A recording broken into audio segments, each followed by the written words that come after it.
Yo, yo, yo, and away we go. This is not the bipolar rock and roller. No, this is Doc, aka Dr. Lariat, aka Royal True Orange Cassidy, aka Dan Dan Dan Fuji, aka Ultimo Dragon Fruit, aka Antonio Inokininam, aka Dejan Boba, aka Big Scran Veda, aka the Big Boss Monong, and, you know, always with me here on State of Wrestling, I got with me mi pareja, mi primo, el boricua, la boricua fuerte, mi pareja, mi primo, Arturo. What's up, man? I'll take the boricuas bestiales, and since it's apparently topical, huepa. Huepa. Huepa. Actually, like, can you introduce our guest so I can give him the Spanish introduction as well? Yes, sir. I have never felt more Caucasian in my life. Let's There you go. There you go. There you go. Well, ladies and gentlemen, I have the most Caucasian guest in the history of the prescription, in the history of State of Wrestling. I have with me, you might know him from Shake.Them ropes. You might know him on Voices of Wrestling. You might know him from the Dynamite show on Fight Game Media. I know him as Jeff Hawkins, as one of my favorite podcasts, of course, Shake.Them ropes.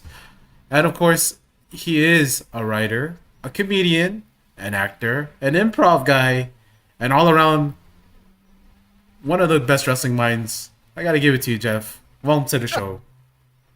Y ahora, aquí estamos con Doc y con Jeff Hawkins. Bienvenidos a el podcast del estado de la lucha libre. Again, this is my Hugo Sabina Beach boy, so I try to like do a little bit of Spanish intro to give it a little bit of flavor, so you can feel even more Caucasian, Jeff. I'm in Los Angeles, so I mean, make you feel at home, man. Oh yeah. Thank you. Yeah. I don't know if I have nothing to say to all that. So give me a topic to talk about here. Yeah. Right. We were cooking just before. We were kind of rocking. Yeah. We were talking about. I told you guys to save it for the ring, man. I told you guys. Yeah, I told you guys save it for the. I'll catch everybody up. It's the basic argument of professional wrestling television versus wrestling on television. And, and the things that you need to do for a professional wrestling television show other than just put matches on the air. And yeah, so we were having a lengthy, spirited talk about such things. Jeff and I have had long arguments on Discord about this kind of thing. So I remember I was like, yeah, I've had this conversation with Jeff before. And I think the point, and I think somebody, I forget who, but basically a lot of people who come into the wrestling fandom or the modern wrestling fans are people who like got into it by watching tape, right? So they're watching tape and they're watching just matches. And I'm coming into it, like I was watching Puerto Rican television. Puerto Rican television they were showing me like an hour of wrestling a day, every day, 7 days a week. Plus I was watching all this other stuff. And if you actually watch television, not just the tape of the matches, there's like a storytelling kind of like, there's storytelling, which is typical TV storytelling, which has to take place. And we were talking about this before, where like a lot of this like was also targeted to kids, and WWE, which has its roots and its DNA being targeted to families, is going to tell stories, and it's going to use narrative devices like I was saying, the example I used, watching Dora the Explorer or Sesame Street, where they're repeating things over and over again as they're telling the story. Now, more adult shows don't necessarily do that, but like as Jeff was saying, like, you know, even like premium television will tell you previously on like The Sopranos, they'll give you kind of some hooks and there's some repetition, and even like novellas that my wife watches, The Turkish novellas will like recap like stuff so you know what the hell is going on. Like, oh, whose cousin showed up, that kind of thing. So there's got to be a balance. Like, you can't just have it be like, oh, it's just going to be straight action. Even like you're gonna have. This is why the announcers are. This is like what the story structure is there. You got to tell the story so people can like feel like they can drop in and watch a show. It's like my opinion. Like, it's for TV, you know. Well, there's that. But for me, I mean, I need even less than that, because given the choice between watching 8 hours of wrestling or 8 hours of promos from like 1984 to 1989, I would much rather watch 8 hours of Mid-South, Crockett, world-class Memphis promos where it's just, you know, straight news guy, whoever they've hired, you know, your Bob Cottle, your Lance Russell, David Crockett, Tony Schiavone types talking to a wrestler saying, okay, tell me about the match or whatever feud you're in and what you're going to do to the guy. Because that's, to me, where the characters pop off, as opposed to like needing an actual plot line or anything. I mean,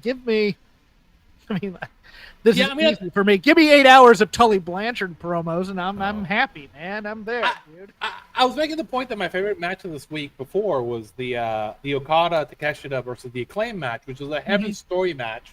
Yeah. Where like neither team, like, I thought it was like really cool because neither team likes each other.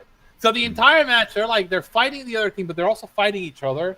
And like the if you haven't seen like the last sequence of the match is both the Acclaim like start hitting each other, and then like Okada and Takeshita are both hitting each other, but at the end, kind of like it works out. Takeshita gets the pin, but like they've told this mini story and it's engaging and it's different, right? And it's tied into kind of like what they're talking about on screen. And there's a whole production around kind of like telling the story, and it's not just a series of moves, right? Like I think that's ultimately. Wrestling is a telenovela, right, for dudes, right? And I'm not mad about it. I understand it, and I like it. It's what I like. So tell me a story, work me, kind of have the different kind of things. I want to have that, right? So like make it a little bit different. Make it like not repeat. And I think that's ultimately what the job is. Like my biggest complaint is sometimes like I'm watching a show, and I was watching Dynamite, and I'm not engaged because you're not doing anything new, right?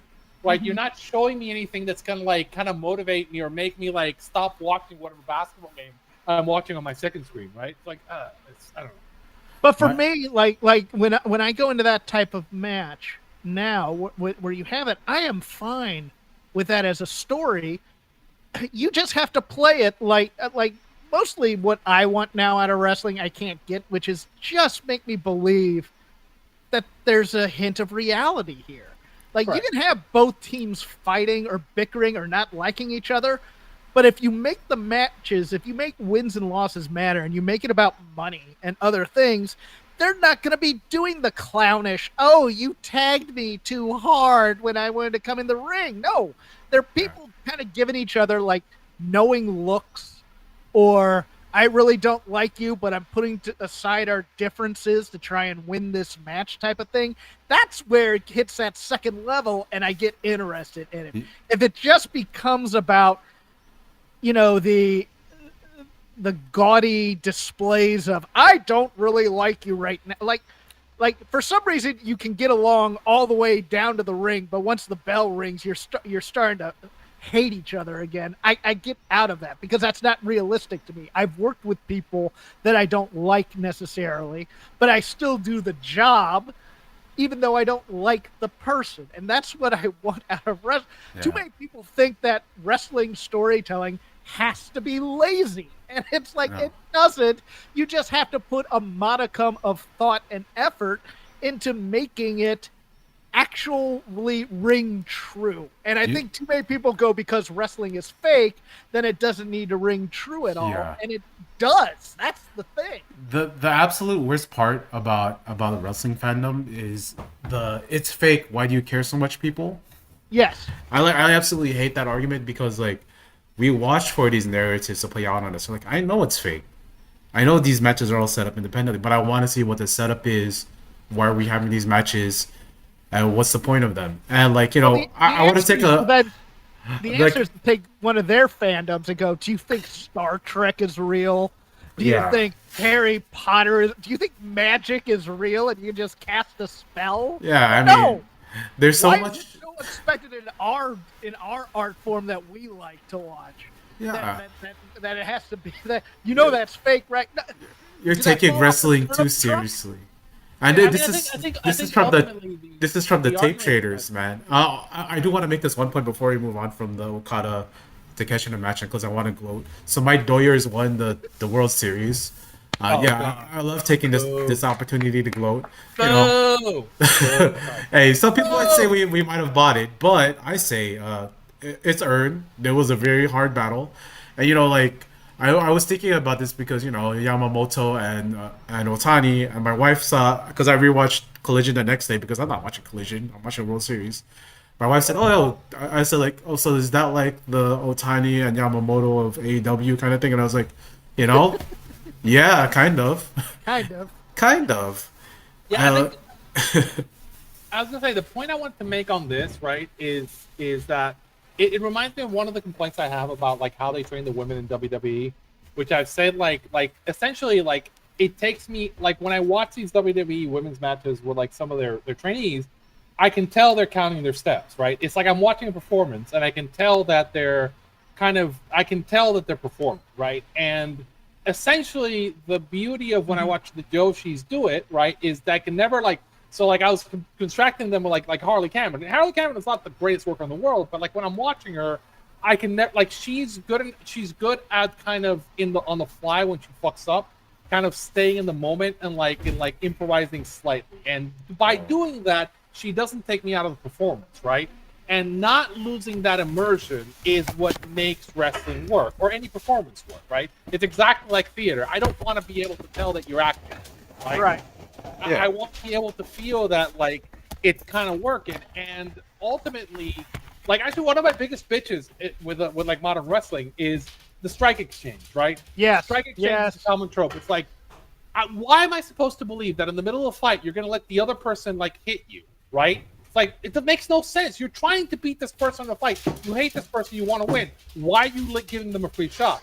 The person I admire on this is like Zach. I've seen Zack Sabre Jr. do this, where like they're going in for the strike exchange, and like Zach basically grabs the arm like a fucking wrestler and tries to put them down when they do that shit, right? Because that's what you should be doing if you're a wrestler and somebody throws an arm on that free shot, you should be trying to lock him down and put him in a hole. Because, sorry. It's like, For me, it was one of those things where, like, about a year or two into Shake.Them ropes, I was really just I wasn't feeling wrestling. I don't like indie wrestling all that much. I never was a big PWG guy for the same reason, where it's just like, okay, this just feels like they're doing moves until one of them catches somebody else and gets a pinfall or something to that effect. It didn't Then used to be like that, Jeff. And It then- used to be there was narratives week to week, like in the Yes. 2000s. Yeah. When they became the Super Indie, it became we have to have the biggest matches with the biggest moves, and that was a whole like dissertation I had on it. But yeah, I just didn't want to interrupt you on the other point, but just wanted to say that. That's fine. But I mean, like the horsewomen, the ascent of them, they worked like 1980s men. They had the same kind of athleticism.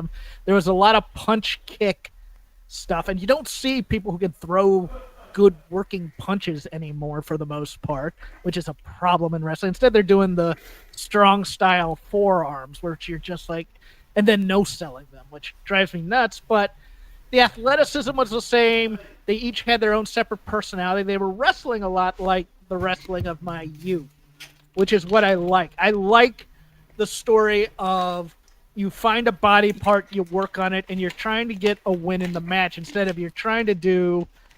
Like, I find the women now far too choreographed. It's too much gymnastics. It's too much, I'm going to do a forward roll here for no good reason. And you're just because it looks stylish. And you're like, no. The whole point is it's supposed to be fake fighting. And I'm here for fake fighting and any form of trash talking. That's all I want, really. But my hot take with the WWE women is they're all trained to work like Norman Smiley, but then none of them are as talented as Norman Smiley. I'd go there, but I mean, I have the similar problems with the AEW women at times too. True. Yeah, I mean, like, a lot of them have the same sort of training because they came from that system. Yes. So I think it comes down like essentially it should feel like it needs to feel organic. It needs to feel like a fight. It doesn't need to feel fake. Like another move I'll highlight, which the women love doing, is this thing where they're hanging from the top rope, right? And they're holding on so the other person can get on the top rope and Can stomp do the on stomp. them. Yeah. I'm like, that's like, why? Sorry. Like, look, it's like I get it, but like there are things that, like, if it looks fake, don't do it, right? Like it's fine. Like people, it takes. Well, yeah, but you don't have those people in the back anymore to say those things either. That now it's like people who were raised in the super indie phase where it's just like, well, that looked smooth. Let's keep doing that. Whereas, you have somebody like the spirit of Ole Anderson in the back being grizzled going, that looks like crap. Don't do that again. Kind of thing. Here's the thing. It can look good, but it doesn't look, it breaks immersion, right? Yes. And I think ultimately when you're booking a wrestling show, right, you need to book the wrestling show like you would book a TV show. You don't want to take people out of the narrative. You don't want to jump the shark. You don't want to have a narrative breaking moment, right?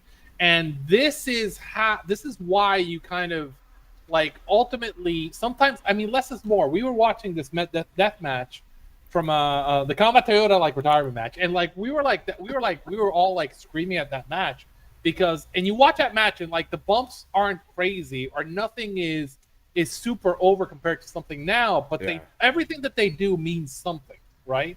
Everything like Onita's crying on the sideline, and just like there's just all these little touches that are just like great storytelling moments, and it comes off great on television. No, I think that's I think that's a great way to go through anything in wrestling, and also anything in like acting or theatrical performances. Everything needs to mean something. Like, why did you do that? Like, I mean, make your matter.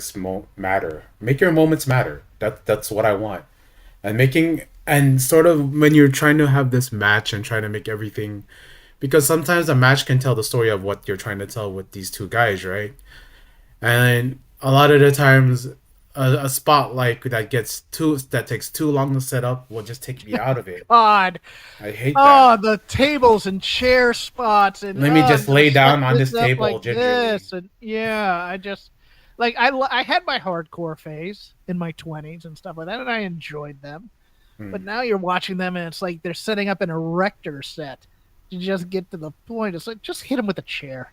Just hit him with a chair. That's all I want to see you do. You don't need to set up 15 chairs in a row so that they can land smoothly on it at the end of the match. That's dumb.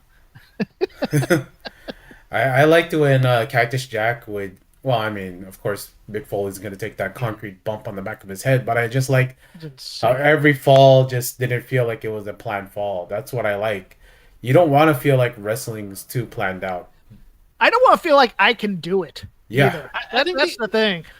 I think the other part from like watching these old death matches that we're watching is like one of the lost arts, and some people do it well, but one of the lost arts is selling progressive damage, right? Yes. So yes, as you're going through the match, I remember this one spot in that match that we were watching where like it's a barbed wire. There's a barbed wire spot, and they basically grab the barbed wire, and so when the I'm trying to remember, it's like it wasn't Kawato, the other person. God, I'm forgetting her name, and it's killing me. Megumi Kudo.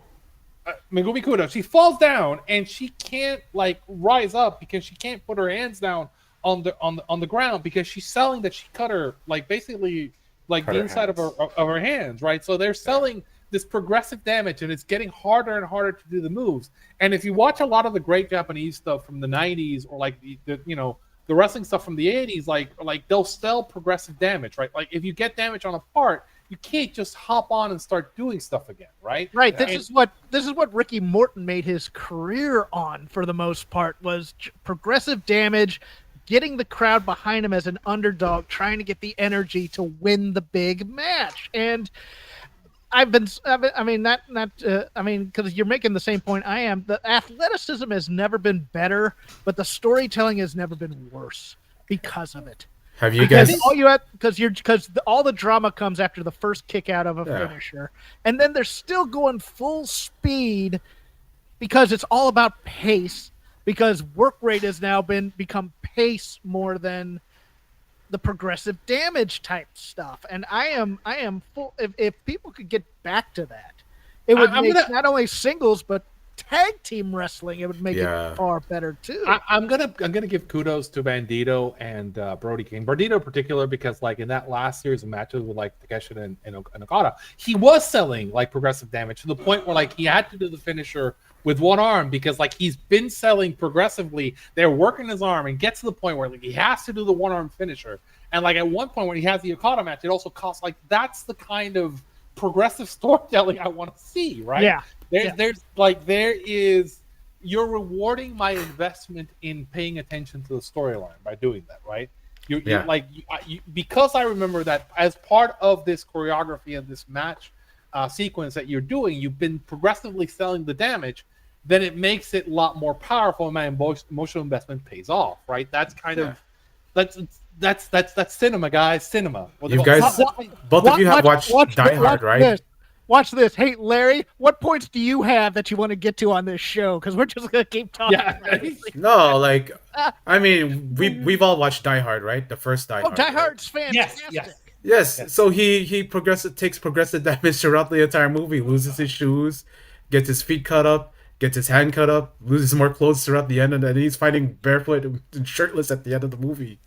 I'm gonna use your Die Hard to make another point, though. Also, in these too many like action movies and stuff, because pro wrestling loves to steal liberally from action movies. Yeah. The thing that makes Die Hard so much better than your average action movie is that the bad guys also have relationships with one another. Like my favorite thing in Die Hard is a little moment. It's when the Alexander Godunov and Clarence Gilliard and Alan Rickman characters are all in that room, and they've just shot Takagi during the for not telling him how to open the vaults or whatever. And he says, "I guess you're gonna have to kill me." There's a moment right there where Godunov gives Gilliard $100 bill. They had made a bet that Takagi wasn't going to tell them, or whether or not he was going to be able to tell them how to break into the vault. And it never goes mentioned by any character or whatever. There's just a moment in the background. You see him give the dollar bill to the Clarence Gilliard Jr. character. And it's like, and it makes it, and it gives it.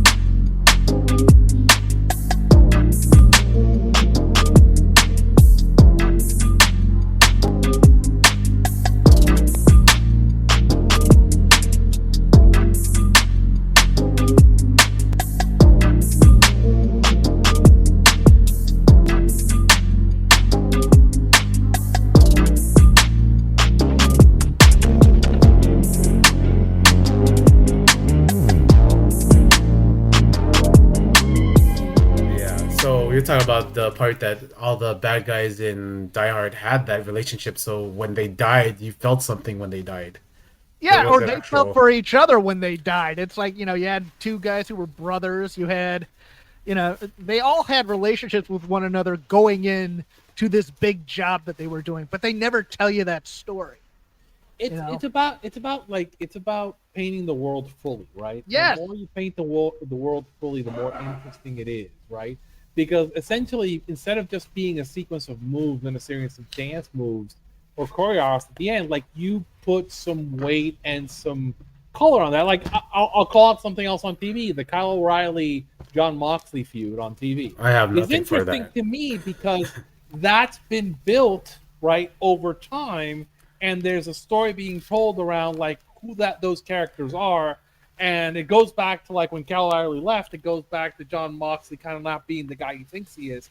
That makes it more interesting than just a sequence of moves, right? Because there's an actual lore going on behind it. Like hopefully it'll land the story, but it gives it a little bit more depth and makes it more meaningful to me. Well, that's all anybody wants in any form of entertainment anyways, is set the boundaries for what the world is. And it's a big thing in learning improv and teaching improv, too. It's like, okay, if this is true, if this premise is true, if this story is true, if this thing is true, then what else is also true about this world? If I've set a world where, cake is good and pie is evil, what does that mean? That means, okay, Duncan Hines is God and, Marie Callender's is the devil, whatever, and then you can go from there and create other rules for this world that you can then play into it. The problem for me in wrestling today is that wrestling isn't playing hard enough in the worlds it's creating, especially AEW. AEW, it's a thing where these guys are such great athletes that it's like, man, we're getting paid so much money, and all they want us to do is do these matches on TV, and we're not really going into the stories that we're telling all that much, because it's hey, this is as good as we've had, kind of a thing. I just want them to play harder for the most part. Yeah, I did. Go ahead. Oh, because we were kind of making this point a little bit in a different discussion. Like, there shouldn't be a difference between a matchmaker and a booker, right? Because the whole point is to make these matches. The whole point is to make the matches interesting, and that's what the booker is supposed to do. But for me, AEW just feels, my opinion, it feels like a bunch of good matches put together and thrown on the show, and then the wrestlers are told, okay, this is your matches, make sense of it. We'll tell as much as we can on the commentary. That's all we're gonna do. Yeah, for me, okay, with all apologies to John Muse, who thinks Booker and Matchmaker are the same thing, which they are in case, but in terms of looking at it, the Booker is the showrunner. Yeah. For a television show. He sees where everything's going. He knows where everything's going. He knows where the plans are. The matchmaking is then in part to where the Booker wants to take everything. So if you had a different matchmaker, which you shouldn't, because this is why you only usually had one Booker at a time in your different promotions, like, Gato or Bill Watts or whoever. But if you had different matchmakers and stuff, they'd be the ones writing the different episodes under the purview of the Booker, who has the grand scheme of things and knows the world that they're playing in, kind of. So I'm gonna go against this a little bit, because I want to so I kind of disagree with John a lot, right? And that's, people who know me know that. And I'm gonna say, basically, here's the thing, right? So the job of the Booker, right? So the Booker is the person who is setting kind of the main thoroughway, like, he's setting the line on the story, the narrative, right? Yeah. And so he should be looking at the results and going, like, the end needs to make sense for the narrative point I'm trying to get to.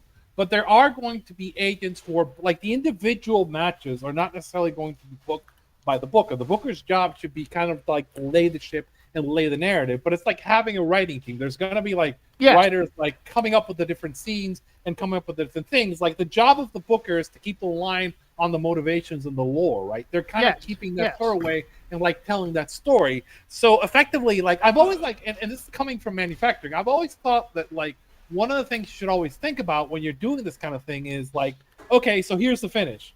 Why are we doing this finish, right? You should always kind of ask, why is this finish being done? Like, ask the 5 whys. Why? Who's getting over? Like, why are we doing this long term? What is the point of doing this result, right? Right, and even simpler, the ending is in the beginning. Right. It's more like, but it's also like, it's like, why am I doing, like, this finish? What does it serve? How does it make things better? Like, what is, like, and you can kind of vary. You can have variation within what you're doing in the matches. The other thing you also want to like keep track of, as, like, and it gets mad when I'm looking at these shows, is like, you don't want to repeat finishes, and you want to lay out these shows in ways that make sense. You don't want to have all the violence put all together in one place, or you don't want to have all the comedy in one place. So it's more of a kind of management and narrative control. You're right. It's a showrunner, right? And their job is their job should not be the minutiae of a match, right? Because you've got great wrestlers to do that. You've got great road agents. It's more the, okay, does this finish make sense and line up with the narrative storyline that we're telling on this?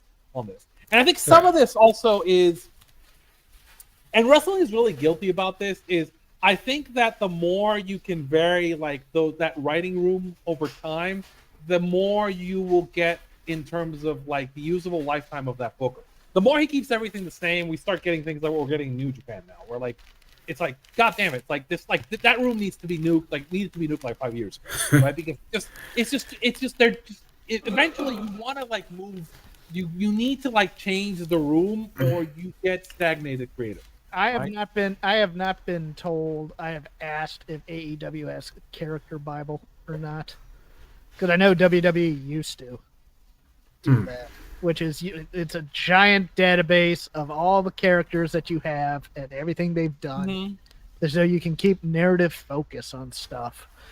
And to me, one of the things is, just stay consistent with your characterization of people.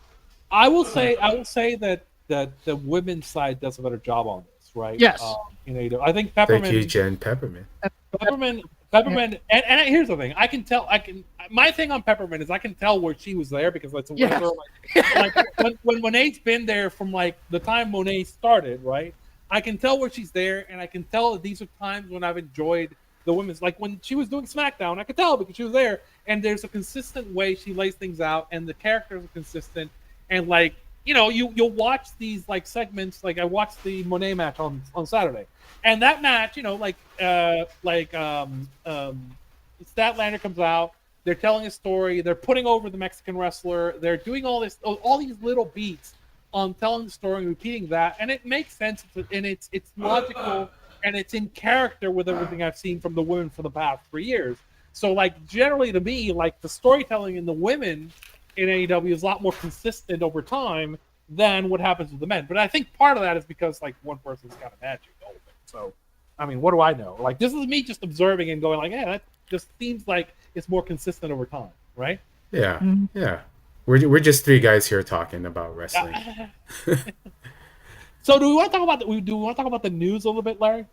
Oh, okay. What news are we talking about? Are we talking about the national belt? That's not really news to me, but No, I mean, like, I think the thing I want to kind of cover a little bit and maybe kind of like throw out is like, that we had the thing with we both had both Comcast thinking about buying WBD. yeah, We had ESPN canceling out on the ESPN bet thing, which kind of implies that they might be willing to cancel their WWE deal. I think also the ESPN Unlimited launch not being great, oh, and no, then no. the WWE launch on ESPN Unlimited not being great. And I think some of that, to me, the thing I wanted to get to is like I made this point somewhere else. I think in one of the discords we're at, we're like WWE basically did a really good job out of insulating themselves from the cyclical nature of the business. Like the business in wrestling always goes up and goes down, goes up and goes down. And by shifting their profit model from business to customer to business, all these contracts, they made it so that they were like in the last downturn, they were kind of protected as a business. But now that we're doing the equity thing, right now they got acquired by TKO and they've got a debt to service. Yeah. Then now they're in a situation where they're really not kind of protected from any downturn that might be incoming. And like everything that we're seeing post Cena seems to indicate that a downturn may be coming. So they're like, to me, they're like WWE's in a really interesting place that they haven't been in a while. Where like I think they're gonna suffer when the attendances go down because they still have this debt to service, right? They still have to like service its debt, and like it's the thing that happens to restaurants where like you're like what happens? You need to service the debt, you're gonna have to cut costs, which makes the fan experience worse, and you're also raising prices on the fans. So like you're kind of like set up to attack what's made WWE great over time. Yeah. And I think Vince, to all his flaws, got this, which is WWE's always been about like giving a good, cheap, enjoyable fan experience live to fans, right? This is what kept fans coming back for decades. And now you're kind of in a place where like it's the analogy I'll use is like there's Kentucky Fried Chicken was having this problem where like they started like raising their prices and like they got out of what their core, which was like delivering cheap food to people. They got out of that, right? And I'm worried. And like for WWE, I'd be really worried that they're getting in a space when this next downturn comes where they're going to get out of like giving people cheap shows. And once you lose the crowds, then that's going to be a real problem for them going forward. It's a really interesting place for them to be. I mean, also when we think about like them losing their crowds, losing this sort of audience, a lot of what ESPN Unlimited that launch, they're kind of like seen as a scapegoat for why the launch has been sort of unsuccessful. And I think on the splash page, WWE isn't even on their splash page. You have to go to More Sports, and they're at the last portion of where you could check on More Sports. I believe that's what you showed me earlier, right? Yeah, they're like you have to go into the flash page, go into other sports, and it's at the bottom of the page. and it's like the only they have like extra camera angles on that. Like the whole thing, this whole thing has been like a really interesting thing. Larry and I were talking about this. Like I always use the Bugs Bunny analogy, right? So like people criticize Zaslav for like taking the Looney Tunes off like HBO Max, but then he got it on Tubi and he got it on free on broadcast and he got paid for it. But he also made the product more accessible, and like it's kind of like supermarket shelf space. This is the kind of stuff like the value of the IP. Like if people can't see your IP, right? They can't see it. They can't see Bugs Bunny. Then nobody's gonna give a shit about Bugs Bunny in 20 years. You gotta like have it in front of people.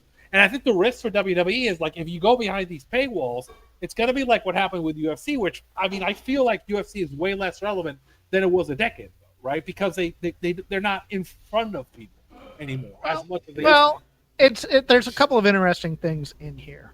The first is brand knowledge, and there's this weird weakness within known brands, known quantities, where they get nervous during their successful periods, and they think they need to expand their audience, or they need to appeal to different groups because the group that they have isn't enough. You see it in fast food all the time where, we're going to do the Taco Bell Cantina menu for a more upscale chicken That's where my mind was experience. going right away, Jeff, when you said That, or, Bud Light kind of suffered from this when they did the whole Dylan Mulvaney stuff that eventually backfired on them. Oh, we're a little bit worried about the kinds of people that use our product. We need to expand to a more upscale, blah, blah, blah, blah, blah, blah. And it's like, no, you don't. You just need to keep the people you have and keep them happy for the most part. Now, WWE's other problem is they got suckered, in my opinion, into this whole thing where the new gold rush for content creators was streaming services. Wow. And they had a good thing going to me when they had their own network. They knew where everything was. They knew where everything was stored, and they controlled all of their product. Now, when they made the deal with Peacock, and I tried my best to get in charge of the WWE content on Peacock. I applied for that job. I know the guy who was assistant. I went to college with the guy who was like vice president of Peacock at the time or whatever on the shingle stuff. And I really wanted to get in on that. And the advantage of having Peacock control everything is it takes away your operational costs, and they can clean the data for you.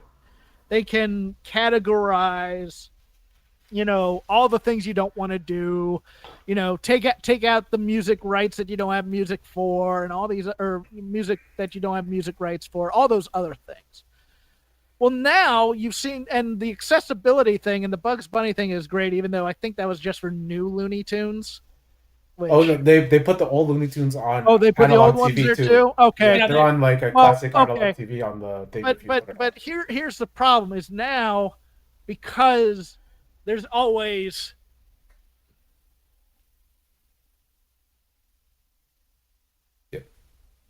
Jeff? Always. Yeah, sorry, I cut myself off there real quick. Can you hear me? Yeah. Yeah, no, I keep hitting this thing where my internet connection is, and it keeps unplugging it. So I'm gonna try not to hit it anymore. We were all waiting for you to make that point. So we were like, oh no, what happened? Yeah, no. But it's one of these things where it's like, the guy who is dating, and then he's been dating for a while, and I just want a new girlfriend. So he dumps her and goes to the next one. Yeah. WWE is bed hopping right now. And it's hard, and people are at the point in terms of both sports and other things. Like in cable, it used to be they bundle all these different channels and force DirecTV to pay for it, or force your cable company to pay for it. Now it's you need 6 different services to keep up with all the WWE content. And nobody wants to do that. Nobody wants Netflix and Peacock and a cable subscription for USA and ESPN Plus and this. They're going to choose one or the other. And I think. Hey, Arturo. Did WWE re-up on any of their deals in this year, 2025? Have they re-up? No, Were they re-up? no, they did not. I mean, I think some of that. I think so. I think Peacock was a great partner for WWE. I think that like that particular Yes. deal, because it's the exact same thing. Because basically Peacock you still go to Peacock and they have their own vertical on the Peacock app. They push them to the front all the time, They and have a live made channel. They have archives. They have whatever they- you want in there. Yeah. and Peacock made WWE available, right? Like so, the pay-per-views were available for free. They were being They're- bundled on cable. It they're a was part like of they the had a boom. move. It's like the analogy I use. It's like they basically Peacock and NBC put WWE in front of the supermarket, right? They gave them the the attractive nice spaces for display. Yeah. the they gave nicest, big the nice display. giant Yeah. display, and they pushed it, and that drove kind of growth. Because again, it's like the analogy I was using for Larry is like, look, think about like movies that are popular now. It's movies about IPs that were popular when people were kids and available 20 years ago, right? And if your IP wasn't available and free, and people will watch it, like then like they won't care in 20 years. And I think that like for now, it's an interesting thing with WWE. That's why because, Space Jam 2 bombed. yeah, well, I mean, like I think that like the thing with WWE in part is also that I think with them, like Peacock, I mean, I think they got canceled on NBC, is my opinion, and they were basically kind of like they haven't been as successful as they stole themselves, and so they like keep moving from partner to partner. And now, as I said, like they're in a position now where like I think so they're in with Versant, which is the new NBC spin-off company, which I don't believe. I think that that Versant SmackDown deal is very precarious. I don't believe that Versant is going to be able to afford that long term. They didn't afford the third hour, and like NBC didn't want to keep like SmackDown. And I think that's a deal that like I would not be surprised if at some point in the next 12 months gets either renegotiated or moved. Well, I think- they're also moving to get WNBA games and MLB games Right. on Versant I mean, on USA. And where would you get And that also, extra money? and also the Versant guy has actually come out and said that they're willing to sell some of the linear networks too. So don't be surprised if USA is sold at some point too. So there's a lot of like if on that one. Well, ESPN, go ahead. I was going to say there's that, but what you have here is you had originally the meeting of two different things at the same time. You had WWE, which will sell its product as this can be all things to all people. Right. This can be a drama. This can be a sports product. This could be a comedy. This could be a variety show. It could be a floor cleaner. It could be a dessert topping. That's how they sell their product to whatever. And you had all these streaming providers who just should not have been in the streaming space. Like NBC saw that Netflix was making a mint off of Friends reruns. And they're like, that's our content, and that should be our money. So we need to make a streaming platform. And then for a while, and then WWE came in and goes, you know what? We can help drive eyeballs to your product. And they did. And then NBC figured it out eventually. They go, okay, we can put the Olympics on here. We could put a football, NFL only game, or a Peacock only NFL game on here. We can try. I mean, they still don't know how to monetize new programming on there because streaming doesn't make money off of new programming, but that's where they want to dump things like Poker Face and this new Office thing. But they've learned how to do all these. And Paramount Plus eventually got there too. But you see the certain companies that are kind of falling by the wayside there.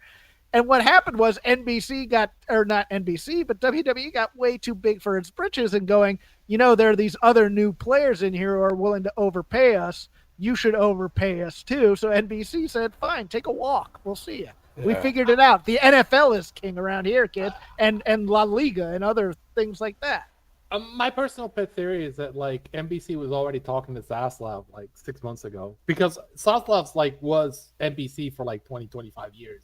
So like he's I think that like this Comcast WWE thing has been cooking in the background like before they broke the WWE thing. And it makes sense for Peacock, because essentially like HBO is the brand. You can like, if you can bring that in and bring that TV like production studio in, and like South, if you bring Zaslav in, who's like seems to like know what he's doing on everything, then it makes sense for them in terms of their properties. They don't. I mean, again, if I want to like put a little bit more point on that, I think I mean, I think where that goes is they're going to get that, but they're not going to. They're going to make Paramount eat the linear networks, which is like where they're going to put all the debt, right? So yeah, but I think you're mistaking what the real moneymakers in the whole Zaslav empire are. Like when he came in to take over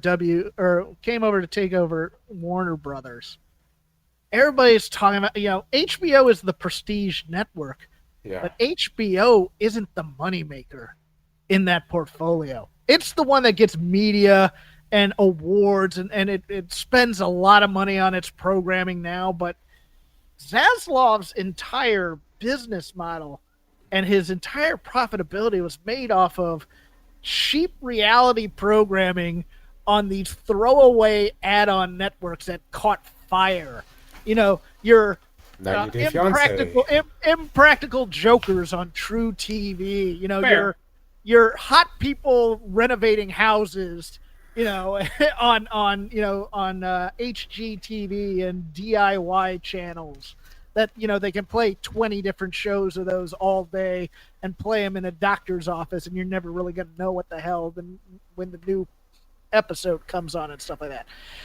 He then gets into Warner Brothers and realizes, oh, the motion picture and the television properties, those aren't profitable. And so so he's sitting there going, how can I get one to fund the other? And really what he's trying to do is unload the movies and DC Comics and even TBS and Turner to some aspect. Yes. Because Turner, if you notice, Turner and TBS have been part of these deals since the AOL Time Warner deal. And they try and brand them in certain ways, and they realize original programming doesn't do anything on these networks except for the NBA, which they then jettisoned. They killed everything that was on all that TBS TNT shit got killed, right? Essentially, they killed that. They kept the HBO TV arm, and again, I think that like the entire plan before the whole purchasing was like they're gonna like split up all their debt and like throw it on like it's a little bit like the AOL Time Warner thing where like they threw all the debt on WCW, where they're gonna throw all the debt on like the linear networks and sell those off to like Paramount, which apparently is like hell bent on leather on getting CNN. But no, I agree with they're the point being that like to getting back to USA's the only channel worth a damn in that whole Versant deal. Well, but that's the thing. Like they might like I don't know. Black Monday doesn't sell off. MSNBC or the former MSNBC is worthless. It is, but they're going to tell you that it's worth something because all these people watch it. It's like their audience isn't that big. No, it's a prestige network for left-wing thought and whatnot, but not a lot of people watch it. It just gets a lot of media play in the ecosphere. But USA is something, but USA is a damaged brand too. They haven't been hot since they had the Characters Welcome stuff with like Suits and Burn Notice and other things like that. It's now a dumping ground for Law and Order, Poughkeepsie or whatever reruns that they want to put on there 12 times a day. Lots of SVU on that channel. Lots of SVU. I think ultimately, in getting back to the point with WWE is, I think one, they're clearly heading for a downturn right now. You can see it on if you look at any show without Cena, you kind of see their numbers are not good. And we know that they have like, as I said, like they got their debt service. I suspect they have budgets on everything. And again, the real trap for them is going to be that the pressure is going to be on them to reduce costs and quality and raise prices, right? And I think they're in a real weird position where if you do that too much, you're going to lose the fans. And once you lose the fans that are going to these shows, it's going to be really hard for you to get them back. And again, TKO doesn't really care because TKO can just sell them on, right? But it's a really kind of they're much weaker to a downturn than they were like 5 years ago, which was probably the last downturn. Yeah, but downturn, it's one of these things where it's like people say this, and I think the general economic outlook of everything is going to be a downturn fairly soon. Yes. But here's the thing that I think people don't get is that WWE is in the catbird seat in terms of wrestling. And is the wrestling ecosystem, is the fan base as large as it used to be? No. Are the new ratings hurting it? Yes. Because the new rating system is stupid. But there might only be like 1 million wrestling fans in America. In general. But most of them are going to want to watch wrestling, and most of them are going to want to go to WWE. The people that are going to get hurt is going to be AEW. Because given shelf space, do you want the Coca-Cola products or do you want the Pepsi products? Well, and again, this goes to my point. The problem, and that's true, but by taking your product and going behind paywalls and making it harder for people to access your product, like that is over time a problem, right? Because again, this is the UFC problem. It's if you don't like, and again, the analogy I would use is like I would use the boxing. Boxing used to be the biggest sport on television in the U.S., right? And again, obviously the guy got killed on national TV, Benny Paret, and that kind of like that scandal, and then like kind of like that drove boxing like to not be on TV. And eventually, if you're not on TV and you're not on free TV and people can't see your product, then your product gets less popular over time. Yeah. And I think the trap for them is if you put everything behind a paywall and make it harder for fans to access and go to your shows, over time, you lose that capper. I think this is what I'm saying. This is the risk to them. This is why I think the moves that they made recently, like the moves to Peacock were really smart. The moves they made recently are like, okay, but you're making your product less accessible, right? And I know you're making more money, but like it's not a good strategy long term, right? Particularly as your stars are aging out, right? But like, how are you going to build these new stars? I think the answer is right there in front of everybody, and it's one of these things where with cable dying because of cable with cord cutters and stuff like that. This isn't also just an America-centric problem because everybody else in all other foreign countries just have to go to Netflix for the most part. Gracias. So, but they have this deal. Yeah, they have this deal with the CW. If at any point these things turn sour, the CW is going to be begging for them to come onto their network, and that's free in terms of broadcast television over the airwaves, and it's a network show. You only need an antenna to watch it and stuff like that. The cure there, if any of these partners get too big for their britches at any time and don't want to pay them, they'll go, fine, we're just going to go to the CW network, and we'll be a ratings boom for them, and they'll be happy to have us. Like they have something in their back pocket, as opposed to say if the WBD deal goes down and it ends up with a broadcast partner of WWE who don't want to piss them off, so they cancel AEW to make them happy. They don't have that luxury. They're going to have to go find they have money behind them, which is a good thing, but they're going to have to go elsewhere down the cable lineup and as opposed to the broadcast lineup. So they have a much tougher road to hoe if they get in trouble. The WWE, I mean, look, yeah, is their creative down? Yeah. Are the crowds down? Not really. Not yet. I mean, they've just expanded 2 of their big pay-per-views to 2 days. I think it's a little bit of like depends on where we're looking. Are we looking at the big shows or are we looking at the TV crowds with no seeing it? I think there's enough noise that I have to go like the indications of a possible downturn are there, right? And we know the business is cyclical, right? So like we know things are not going to be arrow up all the time, right? And it makes some sense with the current roster that they have, where like they're kind of like spinning their wheels on the loop. They don't have any real stars coming up, and a lot of their guys are aging out or hurt, right? So it puts them in a position where like, yeah, you can see the monster incoming. Let me push back. They don't have any stars coming up. Okay. Compared to what? Okay, so who is the star that's coming up that's drawing houses? The whole thing about pro wrestling is you can make your stars and see if one catches fire. Like Dominic Mysterio is a hot star in WWE. That's the one guy I see winning. Braun Breaker. Once Braun Breaker turns babyface, he's gonna be gigantic. He is, because he's this big, powerful dude who's funny, who can be likable if they want. But I mean, the whole point of pro wrestling is you can create these types of things. They have plenty of guys. They got Randy Orton still, who can go another 5 to 10 years if he wants to. There's no. What they need is interesting stories. Cody is still there. I mean, he's in his 40s, but like John Cena wasn't on television for years while he was doing this Hollywood thing. He'd come back occasionally, and they were fine. Roman Reigns left for his cancer treatments. They were fine. What you do is you find something that catches fire and they get behind it. I mean, it's don't get me wrong. It's not like there's not like a can't miss superstar, but there really is ever.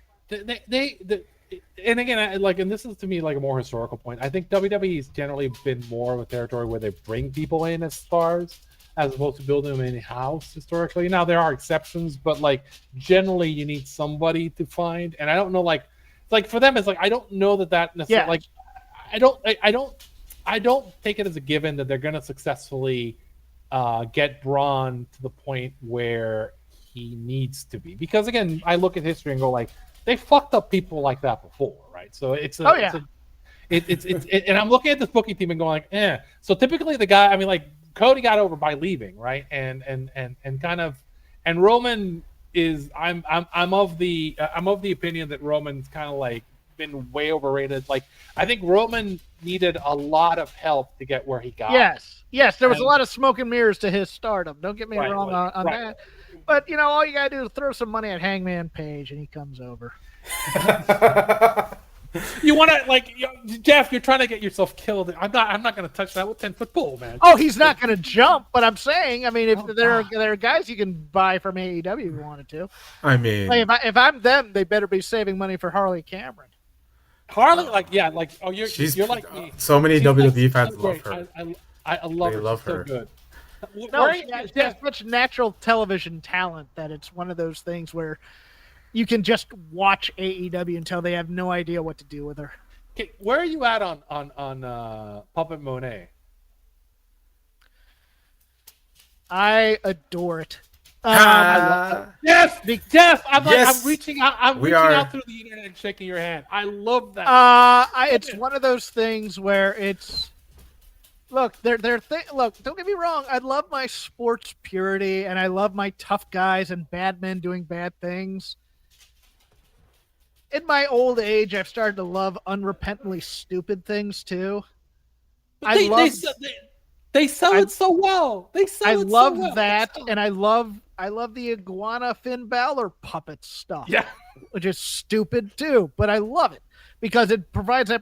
Now, the thing about Monet is she is quote unquote a main event person. I don't like my comedy and my serious stuff mixing, but she is the CEO character is such an over the top gimmick that comedy playing off of it works here. I'm not saying you can't have hard and fast rules because sometimes dumb shit works for your main event players. So you have to go with it. But Mr. Sacco. My thing was they needed to have these Monet puppets up and ready to sell. And they lost millions on not having the puppets ready. It's the same thing with the mask, the lucha mask. We can do an hour on like how like AEW is a startup and like leaves money on the table all the time. I was gonna say like I think some of that is a problem with like U.S. wrestling fans. I'm coming at it from Puerto Rico or lucha or from like getting like exposed to Japanese wrestling, and I love comedy. Like even at the top of it, like I have no problem with like. I remember Funk would come into Puerto Rico and do comedy all the fucking time, right? He's doing like comedy pratfall stuff. Terry Funk does more comedy in his matches than people ever give him credit for. Oh, he's always doing the jangly leg, rubber leg stuff. The drunk cell is but awesome. the drunk fighting stuff, yeah. Well, like the pratfall that Flair always does when he would get hit, he does the 3 steps and the fall. Yes. Like again, here's the thing, like. In the performance, right? If the crowd is into it, you do it. Like I'm the guy who will watch, like like I remember, like the Cornette thing with the sex doll. I'm like Yoshihiko. I love some of these matches. Are like are like good and fun and different, and it's fine as long as it's well performed and the crowd is into it, right? And you can build these comedy elements into the story. And in fact, I have a deep respect for like comedy wrestlers because it's really fucking hard to do comedy within something as serious as this, right? Because like getting the crowd not to turn on you when you're doing these silly things is really hard, and it takes somebody who's like, you know, like stuck in Chicago, right? Like that kind of like level of commitment and level of work, right? People don't really appreciate that, right? So like a segment like that puppet segment where everything worked, right, and it made sense in the story, and I was like, this is great, like, and never like took me out of the story. It was great. Right? Hey Jeff. Jeff, when you're doing skits for your improv, right? You have to go with the bit and stick with your bit, so the audience bites on it, right? That's one of the rules. You have to commit. If you're not committed to it, the audience won't believe it. So yeah. Yeah. But it's like one of those things. Like one of the pitches that I have in my back pocket, if I ever get a wrestling job, it's a stupid comedy bit, but it would kill. And that would be like. And I pitched this actually to somebody in WWE at one time. They're like, "Boy, I'd love to use that, but we'll never get it through Vince."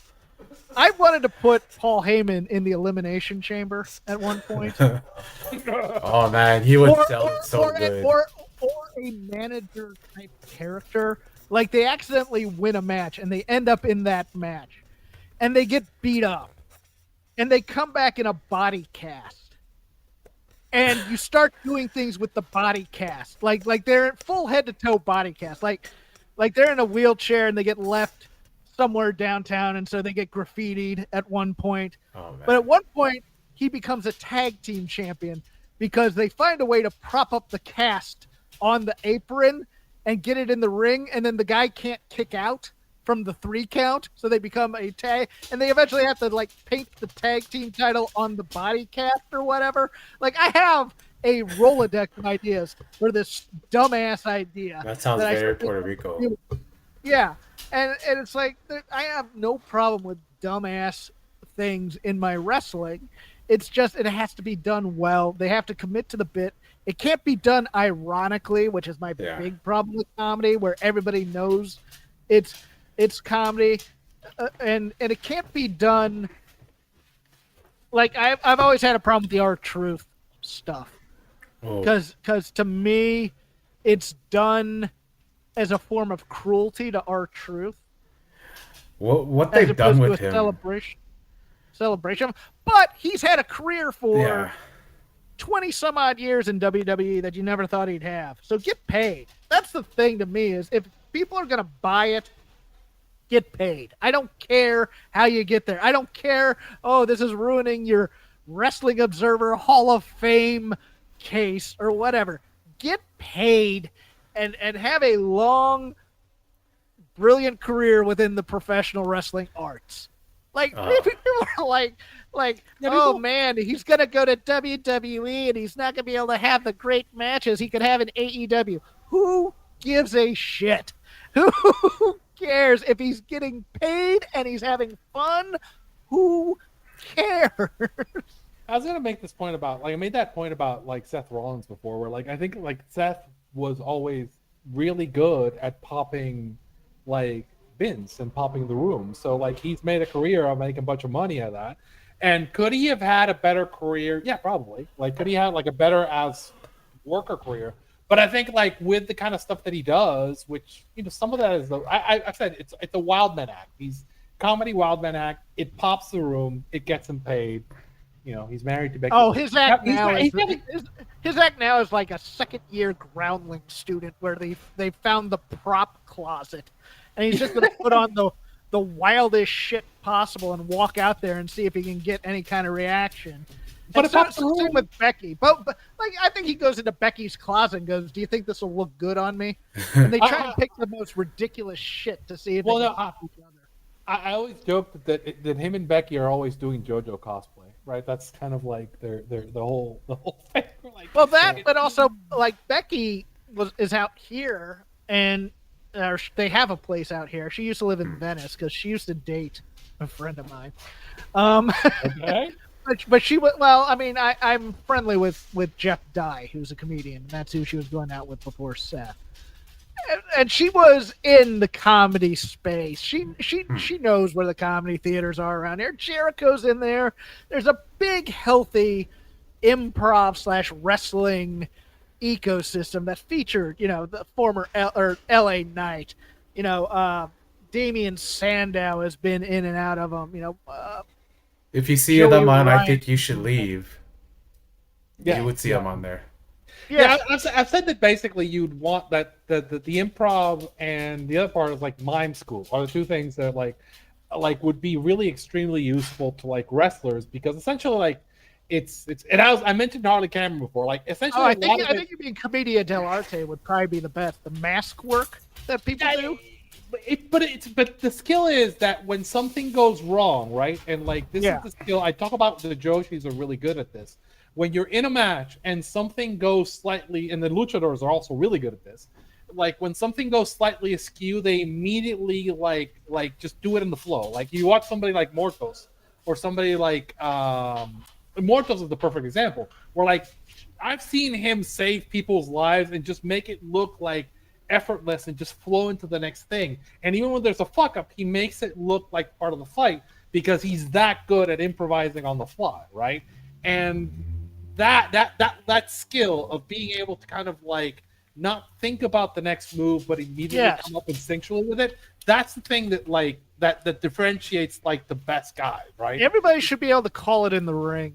Exactly. And not have a list of like if you're thinking too hard, I mean like this used to be something I suffered from when I did stand up.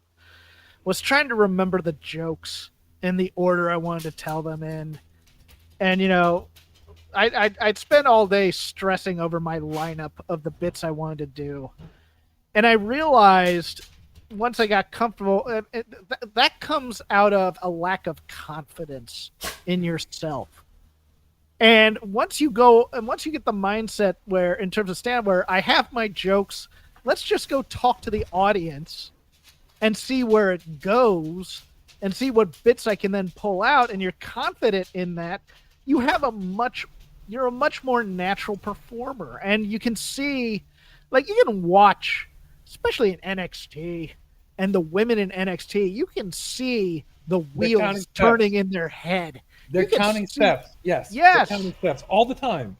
And it just completely takes me out of the match because you're watching them and there's no immersion because I can tell they're like waiting for the next spot or counting steps.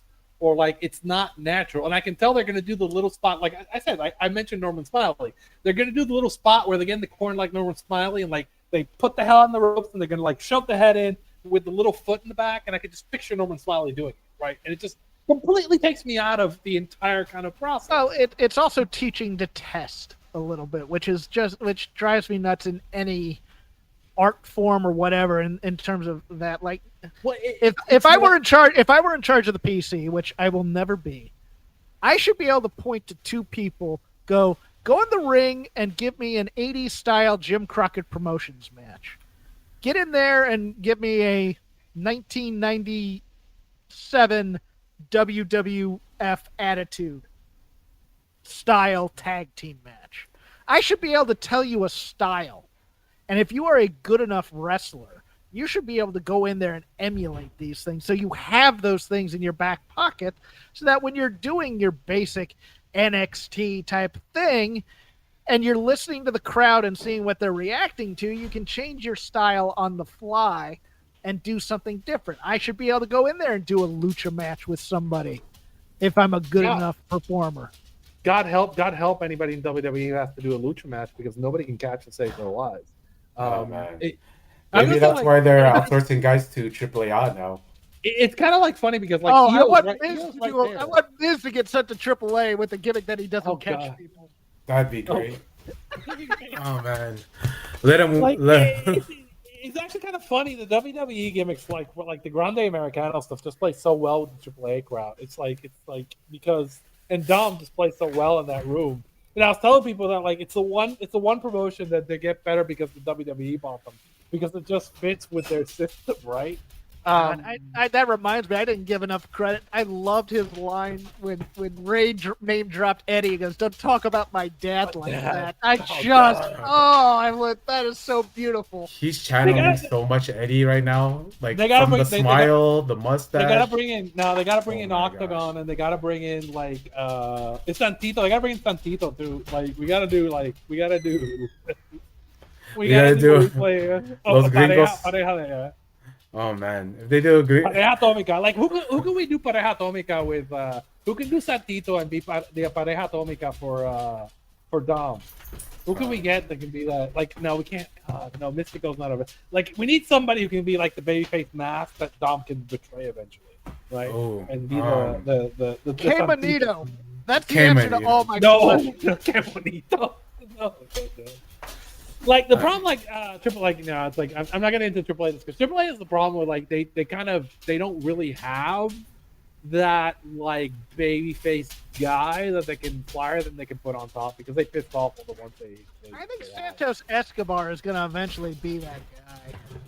Santos is a little too old at this point to be that. Possibly, yeah. No, Yeah, I I was mean, thinking about Santos- that too. But man, I find that dude to be so talented and so charismatic. And it's like, I hope on this new deal that they do something with him in AAA because it feels like he might be a franchise player for them. I mean, I worry that I think that the Santos Escobar thing was like a bit political in that like they needed to like pay him because like his dad is like the head of the commission down there. oh, is he? and- I did not. Okay, that's right. Yeah. Like yeah, his dad is the head of the commission. So and he he was always showing shows up on CMLL for he shows up on Adversario. female shows. So like essentially they were kind of like they're kind of playing with some fire down in Mexico with some of the people that they pissed off. And you gotta be real careful in Mexico when you start like you're gonna start like Actually, you know what? You can just stop it right there. You need to be real careful in Ooh. Mexico. Yeah, We I'm not gonna say anything. absolutely- I want to take this time to say thank you for Octagon for all that you We do. love Octagon. Octagon, you're the Octagon, greatest. one of the Yeah. best of all time. I love Octagon. So great. The background on that is we had the Hall of Fame show and we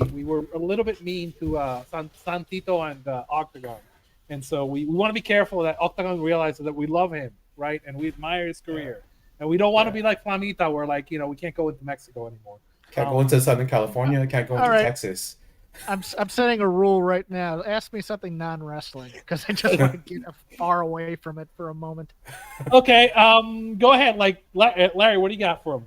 So, it's got to be sort of not wrestling or sort of wrestling. So there's someone that I really been like doing a deep dive into because I recently watched like I'm on television. I watched some Andy Kaufman stuff, and like Okay. he's a figure that I believe is sort of important to the history of pro wrestling in a territory that's been sort of just like derided and outright just sort of neglected in the Wrestling Observer Newsletter Hall of Fame. I'm talking about Memphis, of course. And I believe because when we think about Memphis, his name always pops up. We always see on Yes. those I'm recently you put out the late night Letterman? channel. Yeah, The Letterman. Letterman thing? They were Yeah. showing replays of like the slap from Lawler to Kaufman, and like they were showing like the thing about Kaufman talking about so I wrestle women because if I wrestled men I'd lose. So, and the heat there, I love how committed Kaufman was to the bit all the time, to the point like when you watch that one movie. Andy, like with Jim Carrey, where Jim Carrey also he falls into the character and doesn't come out of it. It's just, I love that whole lore of people still don't know if he's dead or not because of Bob Zamuda. Yeah, that's cool. I have much anger towards Jim Carrey because I was working on the Universal lot Wow, when he was doing Man on the Moon, exclusive. and yeah, well, no, I've talked about this before on my show and stuff like that, and it was also like it was in between that period where I had just stopped working for a production company on the lot, and I needed to make money, so I was management at the theme park. Oh, And Jim Carrey would come into the theme park to troll guests and stuff like that. Like he'd dress up in a gimp suit and he'd jump on a tram and he gave a Japanese tourist a heart attack, scaring them. He'd dress up as a homeless guy. He'd go roll around in a dumpster and then he'd sneak into the park. And I'd have to be the guy who'd have to go and take care of this. And the production people were not friendly about it or whatever, because it's like, whatever. I think people miss the point of Andy Kaufman. Yes. A lot of times. I think a lot of people just think of him as a troll. And it was never... The trollish stuff was part of a bigger picture. What Andy Kaufman was a performance artist who always wanted to defy the audience expectations. That's, to me, what Andy Kaufman was. So if you got into that mindset, oh, we're going to go to Andy Kaufman, and we're going to go to one of his shows at like the Universal Amphitheater or whatever, and he's going to piss off the audience, and it's going to be so fun to watch people walk out angry. That's going to be the night where he brings a bunch of buses and he takes you out for milk and cookies and stuff like that, like you're a giant child. I think that was that's what he got off on, to me. And that's what I think people like Jim Carrey, who, you know, you watch the behind the scenes documentaries about Andy Kaufman. I think that's what they miss about. I think the Zamuda character, like, look, the Zamuda character and Zamuda himself, the Tony Clifton thing. Yeah, it's a great troll bit. And Zamuda, it's the only talent Zamuda ever had, to me, a lot of times too. But like, what he liked about pro wrestling, to me, Kaufman, was the instant gratification of, if I do this for heat, I'm going to hear this audience booing me. All from Memphis, Tennessee. Oh, that documentary of I'm from Hollywood or whatever is brilliant. I mean, just you watch what he's doing, and he understands I'm playing a certain tune to get a certain reaction from the audience. He's playing people like a fiddle.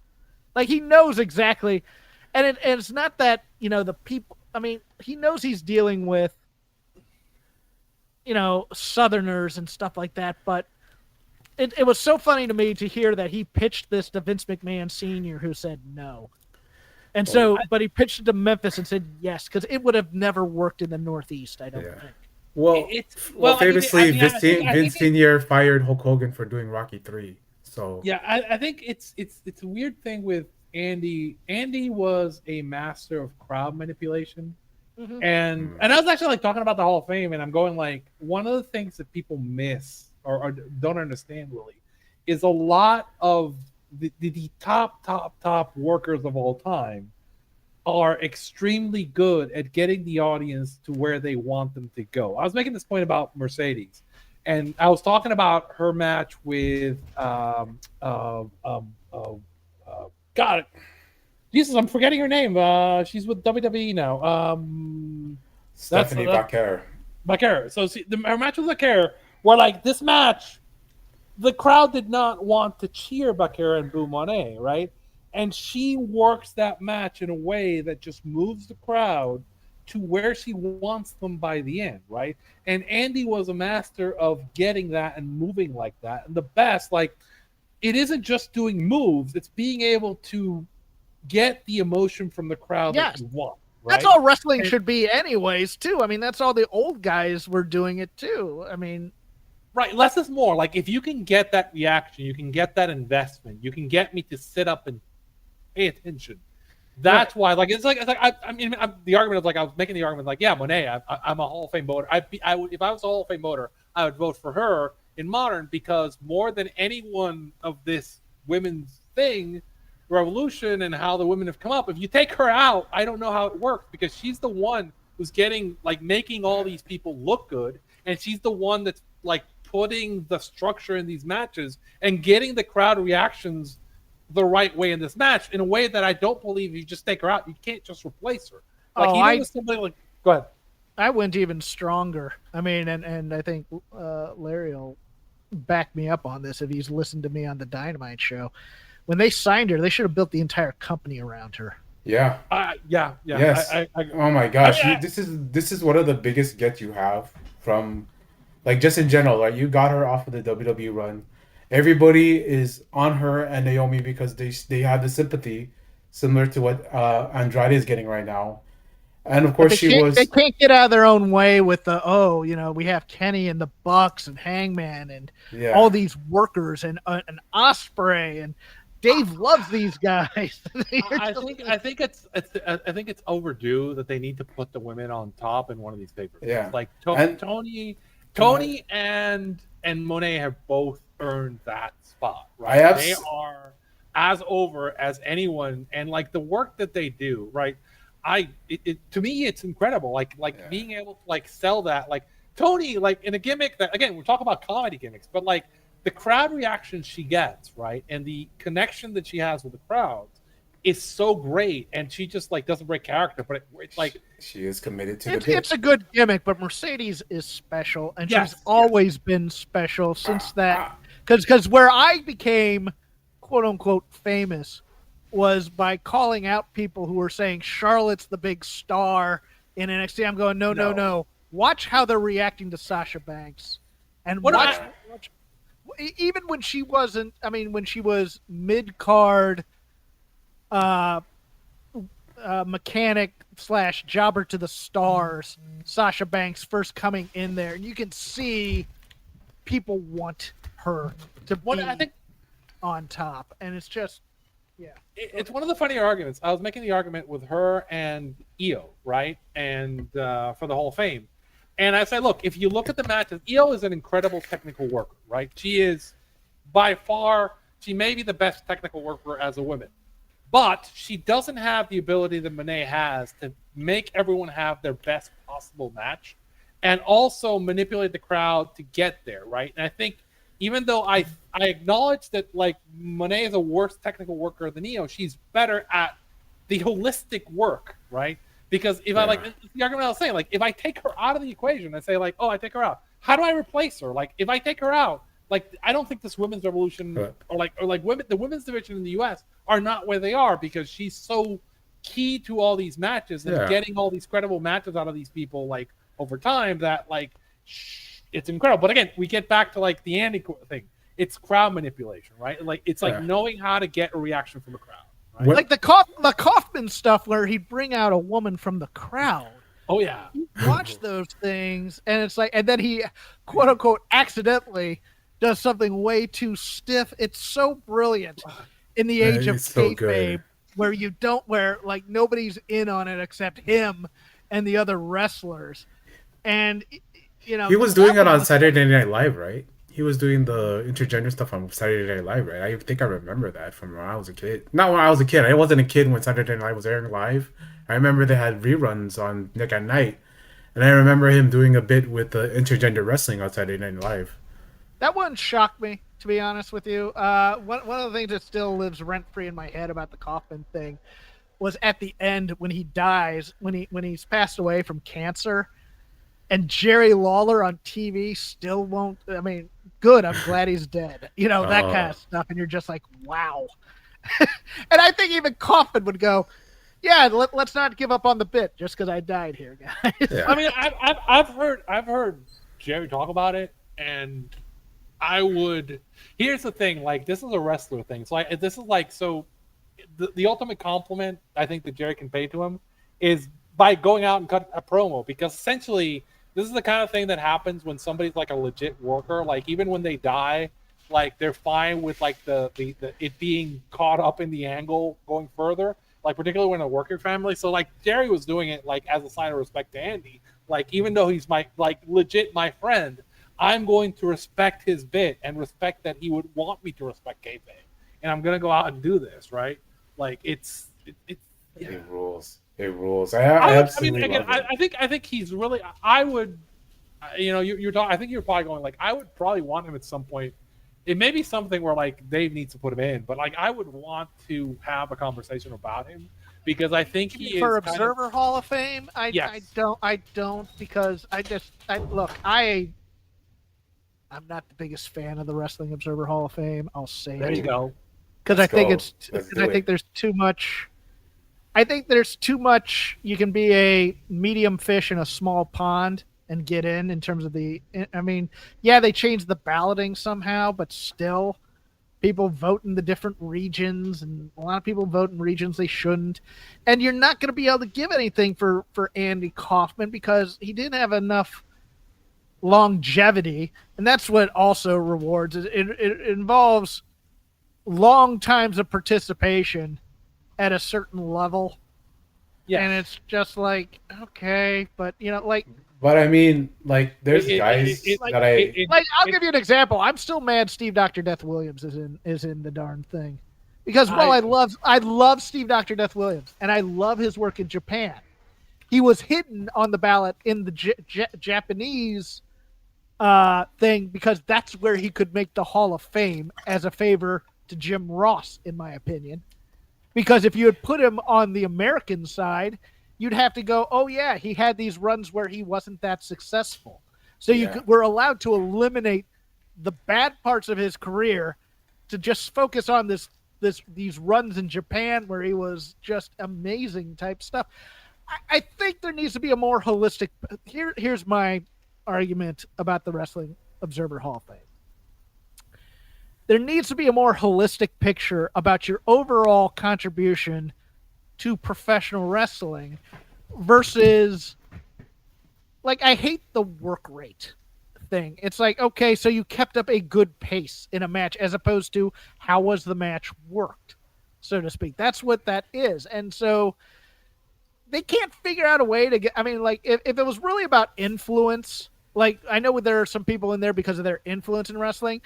Tully and Arn with J.J. Dillon are a no-brainer because most tag team wrestling we voted for them is born out of that. But at the same time, it's like Arn Anderson has a Steve Winwood in the Rock and Roll Hall of Fame problem in that there's no real category to put him in, but he belongs in a wrestling Hall of Fame. Right. Well, versus, say, Tomohiro Ishii, who I love. Oh. But you look at him and you go, that's Hall of Very Good. That's Alan Trammell in the Baseball Hall of Fame. I'm gonna say that, like, it's a Tiger G Singh problem. Where, like, Tiger G Singh should be in the Hall, but, like, people can't get past the fact that he'd be the worst, probably either the worst worker or the second worst worker in the Hall. Yes. Right. But there's no arguing that Inoki's, like, most important rival, who to this day, like, that those gimmicks and those angles get aped, who was drawing across 3 decades, should be in the Hall. Right, because it was like the damn thing was over, and you know what? I've softened a little bit on Ishii because, like, I find that, like, there's a match style that everyone copies, which is I think I'm fine with him, but you got to realize, but he is the weakest candidate. You look at the number of people in that New Japan hot run between 2012 and 2016, 2017, and it's like the Cincinnati Reds of the 1970s, and they're all getting in the Hall of Fame. And you're like, okay, it was good for Japan, but really, but and it's because Dave's grading scale turned into AP high school type classes where you get the extra star for going into Japan, and so all these guys, like Tetsuya Naito's great. Don't get me wrong, Hall of Famer. Okay. I'll push back a little bit on Naito because he was, like, if you look at the actual Japanese, like, I like looking at the way they talk about him, they think about him as a star, and he was a drawing star. Okay, but it goes into my bigger problem then. If you're a star in Japan, it's easier to get in than if you were a star for a long time in the United States. Or Mexico. Because these are, I mean, look, it's a very American art form that and Mexico too. Don't get me wrong, but it's like Dick Murdoch's never getting in the Hall of Fame, and Dick Murdoch has had more of a impact on this industry than any of the guys on that Japanese ballot. But you know that Dick Murdoch is not getting in for other reasons. He probably would have gotten in without the other reasons. Right. So I don't know about that necessarily. It's like he was never a draw, and you can say he was never really that big of a draw in like the last 20 years of his career. But if Dick wasn't like if he wasn't supposedly a card carrying member of the Klan, he might get in. I don't know about that. I would. We've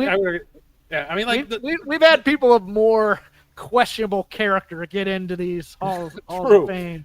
The thing I was gonna point out is you'll have things like, we're arguing about like bottom tier Brits trying to get in the damn hall, and I'm like, look, dudes, like that's a But dead, they're important to the Brits. They're important to the British voters. But That's the whole thing. it's a dead territory. It never drew, like, Britain never drew at the level that like Memphis or Puerto Rico drew. Right, Yeah, so like, why are you what's arguing the about Big Daddy? Big Daddy? Yeah, we're gonna make it. Alan Blackstock and his Big Daddy. I'll make the argument with like the argument I always made for like, which pissed off the Big Daddy voter. I was like, okay, he's not better than Savio Vega. Savio Vega drew bigger houses in Puerto Rico than Big Daddy ever drew in his life. He worked Japan, and he worked an important program in WWE with Steve Austin, and he worked as a trainer and agent everywhere. So he has a much better case, like historically important program with Steve Austin in WWE, plus the fact that he drew everywhere as like the number 2. And he's like if you talk about, he's famous, like, Big Daddy was famous. Like Savio, we saw how Backlash, when he came out with Bad Bunny brought him out, like the entire stadium wanted to die because everyone knew who Savio was. So like, he's at the level of celebrity. So if we want to have these arguments, right, like, one of my takes is like, look, the territory should be a territory that was historically important and drew money, right? Like, I'll buy when you're selling me, this guy was, he was a star in a big territory that drew money, and I'll buy it. But like, don't sell me like the comedy wrestler like in Britain who was on like a second tier program that on a dead territory. I think too many people have ballots too. I'm gonna be honest Yes. with you. I think too many content creators and podcasters and quote unquote historians and people that know Dave who asked for a ballot nicely. I think too many people have ballots for this damn thing. Let's go. And it should be. Let's go. Have you taken a bump? Yes. Okay, you can vote. But I don't like Hall of Fames in general. I think it's one of these things where it's like you enshrine people because then they get political and then you start campaigns and then people's feelings get hurt. And I think where it's interesting is like when somebody like I forget his last name, Ryan. I forget your last name. Does something where like he does that ballot series where like what I want out of the hall process is I want people to talk about this and document it and write it down. So I want candidates that people care about enough to sit there and go look at the history and go look at the matches and create, like, I've got a reference for every single case that I put up for people to like use and see, because I think the discussion and the conversation is more valuable than the hall itself. Like, let's have a conversation around Dune bias. Let's have a conversation around like arch goals, right? But then it encourages like gatekeeping and stuff like that. And it's one of those things where it's like, Rob has a ballot. I don't, but I've also never asked for one, and I don't really want one. I really don't. It's one of these things where I just think everybody gets up their own ass about being a Wrestling Observer Hall of Fame voter. And I'm just like, you know what, man, fine. Because they think it brings some prestige or something like that. I'm just like, guys, this is supposed to be fun. And you don't make that's what it does. I think that's the biggest point to me is it makes wrestling less fun. Okay. I think the value to me is in the conversation, is in me sitting there and going like, you know what, I'm gonna like find research on Mascarita Sagrada. Or I'm gonna go look at Ola Blanca and find out about the Pacto de la Muerte. Right? So things like, if the stories are the things that's important, and as long as it's driving the stories, it's just to me like when I get something like Edge being on the ballot for 16 years, like nobody gives a shit, right?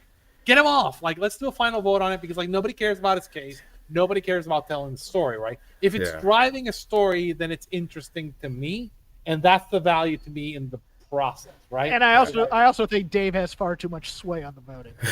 like he won't admit. He'll say on audio or he'll say on audio, "Oh, I'm just one vote." It's like, yeah, Dave, but if you go, I don't think Sting's a Hall of Famer. Oh God, he get a ton of votes that say he's not a Hall of Famer until you go, well, I think his case is better. Then you all of a sudden get a bunch of votes where he is a Hall of Famer. It's like, they do. It's like the death bump is real for a lot of people. Like, there are people making a Sabu case, and I'm like, are you on crack? That Sabu is a Hall of Famer. Look, he was influential. He was influential for a couple of years, and he was mostly influential as a gimmick for Dave Scherer to plug his newsletter and his outlet on RSPW. I'm RSPW. I'm very much in favor of. Is this guy cool? Should he like? So I'd be. I mean. Okay, then make it the Hall of Cool. Don't give me. But here's the criteria. Here's the criteria I want. Like I like the WWE Hall of Fame more than the Wrestling Observer Hall of Fame because it's just, hey, we're gonna bring these old people in here and we're gonna give them one last cheer or whatever. That's cool to me. I mean, like this is wrestling. To me, it's wrestling. Like being cool and the vibes is. It's part fake. It's like getting like no. It's like. Number one, that's the thing. It's fake. So the Hall of Fame, honestly, it's all work. Yeah, it's all a work, and like it's based on whoever has their own sort of bias towards it. I was kind of say because just for background, Jeff, we did about 10 hours of Hall of Fame audio, and it was fun though. That's the thing. Like I learned so much about like old lucha libre. I learned so much about Memphis. I learned so much about. Well, not really about the modern guys because I didn't give a shit about Drew McIntyre or Cody Rhodes or CM Punk. Like, Blackstock used to do a series that he invited me on. I'm just like, he wanted me to like argue in favor of Ivan Koloff. And I'm like, if you need to argue in favor of Ivan Koloff, as opposed to finding reasons not to get him in the Hall of Fame, then the problem's on you because you can't tell the story of wrestling without Ivan Koloff and the whole Bruno Sammartino feud, and it's like, okay. Oh yeah, because like I talked with Brian Solomon, right? He's one of those guys that really treasures and honors his Wrestling Observer newsletter ballot. That's fine. That's fine, but like he talked about with me about how when he's taking into consideration like the guys who are non-wrestling or in historical to take over their whole career. So he talked about how Gorilla Monsoon was like the first big main event feud for Bruno Sammartino. And I think that's pretty cool to know about. Yeah. Like if you can't make that argument for the guys, like that's kind of what we did on our thing. Because we had to defend why we are voting for this guy. Why we vote for this guy and why our votes are used for these guys. I think that's cool. That's the cool part of it. But like when you like have these arbitrary because what are the rules? I mean, to quote like Always Sunny, like what are the rules for the Hall of Fame? I want more arbitrary standards in the Wrestling Hall of Fame voting because it's one of these things where it's like, okay, Dave based this on the Baseball Hall of Fame. There are guys in there who had, like Sandy Koufax was a monster in his time, but he didn't last that long in the majors. And you don't get to give a guy that had a Sandy Koufax type run a vote in the Wrestling Observer. Like, that's the Tully and Arn thing to me. Okay, they were a team for 4 years or whatever, but they revolutionized tag team wrestling. They became an archetype. They have, but Tinkers to Evers to Chance, who were three mediocre Cubs players who became famous for a baseball poem. And they're in the Hall of Fame and they don't belong. But they're in there, you know. Yeah, people bought them. And like it's a funny thing, but sometimes like Dave will manage the way he puts people in, and I like you just put the Horsemen in. Like if you want on it, just put the Horsemen belong in the Hall of Fame. Like the Horsemen, like go to like the original Horsemen, no Paul Roman and shit. No. Like fuck the original Horsemen, right? And you get the original through Wyndham, and that's it, you know. Yeah. When he did the inaugural class, he put Nobuhiko Takada in it, right? Because like he was the biggest draw in like 1994, 1995, and 1991. For like there was a 6-year run for him where he was like legit sellouts of the Tokyo Dome, and that makes perfect sense.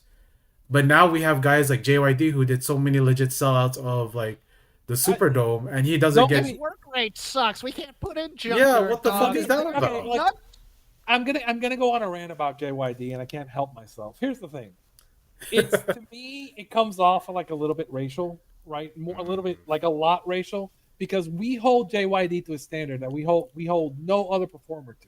Oh, he left and Mid-South had to scramble, motherfucker! Like everyone left their territories to go take the money from Vince. Like he left and the house has struggled. What a historical draw because he left and like, oh, JYD was doing coke. It was the fucking 80s. Everyone was doing coke in the 80s. What the fuck? like, have you seen promos of the Macho Man and like the Ultimate Warrior? You're telling me Macho Man and the Ultimate Warrior weren't doing coke in 1980? What are we Roddy doing? Piper and Ric why, Flair. why are we like if Mid South is an important territory and the biggest star in the history of Mid South, who is JYD, who may arguably be the biggest black male superstar in the history of wrestling, isn't in the whole like okay, so what are we doing, right? Like we're holding him to a standard that we hold no one else to, and it makes no sense to me. And like people are like, well, no, dude, no, like he was like the biggest star, one of the biggest territories. He was on the WWE cartoon. He is a significant figure because of his color and who he was. And he was also like over like Rover. Like, I don't know what we're doing with JYD. Like, if he was like, honestly, if he was white, he'd already be in. Right. And it annoys the crap out of me because Has like he I not got gotten in? I don't keep that. no, No. Okay. no, and I got this today. I was like, and look, the other day, I was like people we've mentioned before were like saying, oh no, but like, oh, like because Watts was burying him to Dave, and so Dave was talking about the junk food dog and him going to crack house, and I'm like, it was 1980, like everyone was fucking on coke, and they were blaming JYD for Mid South dying, and I'm like, motherfucker, like after JYD left, they went and became the new UWF, which everyone loved, and Watts didn't sell because like JYD left. Watts sold because there was a recession because of the oil boom economy and the houses died, and then he sold out to JCP. But fucking JYD did not kill Mid-South, right? So like Yeah. why like yeah. I get into these things too, like when people were arguing the Sergeant Slaughter. I go, do you know how much name recognition in the biggest country where wrestling matters Sergeant Slaughter has? They in terms sold of like America, the G.I. ESPN Joe. contract. No, the ESPN contract for the AWA, AWA was based straight on, up because of Slaughter got them national TV. he doesn't right? have enough good matches on his resume. I'm like, What the God, you understand this thing? I mean, Work this is rate where I get is- to the argument about the mid-card New Japan guys versus Sergeant Slaughter. like- You know, like, Oh man. Like we're having conversations around like, oh, Zack Sabre Jr. should get in the fuck. Like what the fuck? up Like, yours. No. He's not like- done yet. I But like no, and but then like, he's not there I yet. know.